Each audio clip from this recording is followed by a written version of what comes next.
السلام علیکم ورحمۃ اللہ تعالی وبرکاتہ۔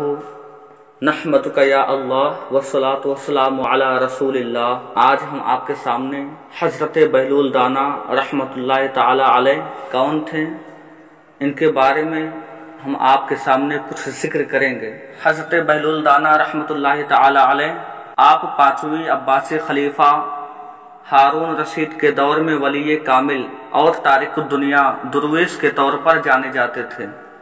آپ کا کوئی گھر ٹھکانہ نہ تھا، شہر میں ننگے پاؤں پھرتے اور جس جگہ تھک جاتے وہیں ڈیرا ڈال لیتے۔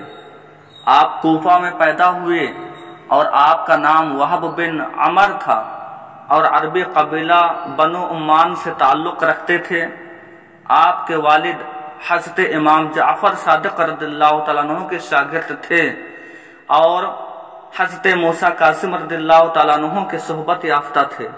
کہا جاتا ہے کہ ایک دن حضرت بہلول دانا رضی اللہ تعالیٰ عنہ دریائے دجلہ کے کنارے بیٹھے مٹی کا گھروندہ بنا رہے تھے اور ادھر ہارون کی زوجہ ملکہ زبیدہ اپنے محل کے جھروکے سے بڑے انہماک کے ساتھ دیکھ رہی تھی کہ حضرت بہلول دانا رحمت اللہ تعالی علیہ اپنے ہاتھوں سے مٹی کے گھر بناتے اور اسے مسمار کرتے تھے، پھر بناتے پھر مسمار کرتے تھے، پھر بناتے پھر مسمار کرتے تھے۔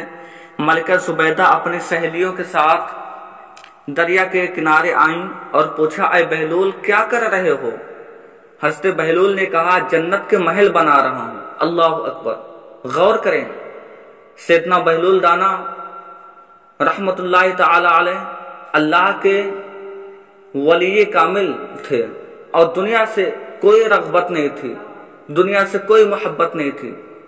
آپ نے جو جواب دیا ملکہ زبیدہ کو کہ میں جنت کے محل بنا رہا ہوں، تو ملکہ زبیدہ نے سوال کیا کہ کیا اگر کوئی تم سے یہ محل خریدنا چاہے تو تم فروخت کرو گے؟ تم اس محل کو بیچو گے؟ حضرت بہلول نے کہا، کیوں نہیں، میں بناتا بھی ہوں اور اسے بیچتا بھی ہوں، فروخت بھی کرتا ہوں۔ پھر ملکہ زبیدہ نے پوچھا، اس محل کی قیمت کیا ہے؟ تو ملکہ زبیدہ سے کہا، 3 درہم۔ ملکہ زبیدہ نے 3 درہم میں اس محل کو خرید لیا۔ پھر یہ پورا واقعہ ملکہ زبیدہ نے اپنے شوہر ہارون رشید کو بتایا جو اس وقت کے خلیفہ تھے، تو خلیفہ نے اسے مذاق میں ڈال دیا۔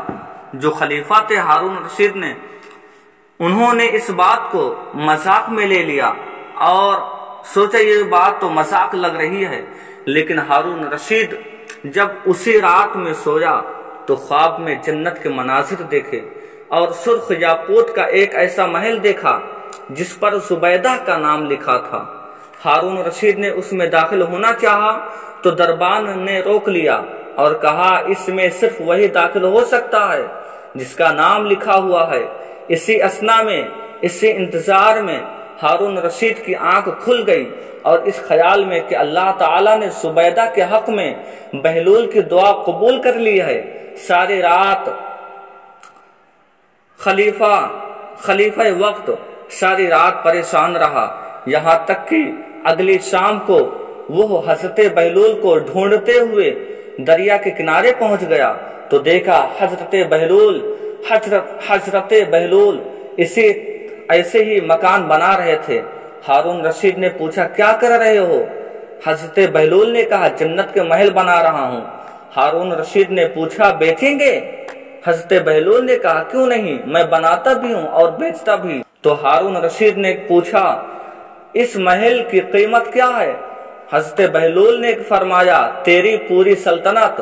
تو ہارون رشید نے کہا، کل تو آپ اسے 3 درہم کے بدلے بیچ رہے تھے اور آج آپ پوری سلطنت مانگ رہے ہیں۔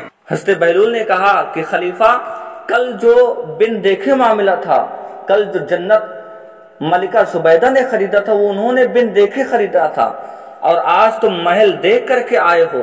ہارون رشید گھٹنوں کے بل حضرت بہلول دانا کے پاس بیٹھ گئے اور کہا کہ حضرت آپ مجھ سے میری سلطنت لے لیں لیکن مجھے ایک محل دے دیں۔ حضرت بہلول نے خلیفہ کی یہ عاجزی دیکھی تو فرمایا، میں تمہاری سلطنت کا کیا کروں گا؟